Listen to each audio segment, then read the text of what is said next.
Hey guys, my name is Elijah and in this tutorial I will show you how to export page in Notion.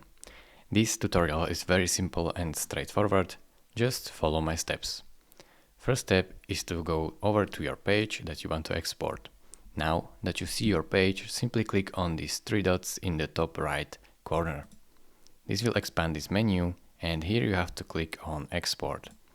Now you have to choose your export format. Then simply choose which databases you want to include and choose which content do you want to include. Then simply choose your page format and choose your scale %. Now, once you're done with your changes, simply click on Export. Now Notion will export this page for you and show you where you want to download it. I will download it in my Downloads folder and name it Notion page. Then press Save.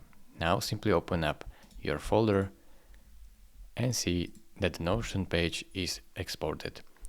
Thank you very much for watching. If this video was helpful to you, consider subscribing and liking this video, and I will see you in the next tutorial.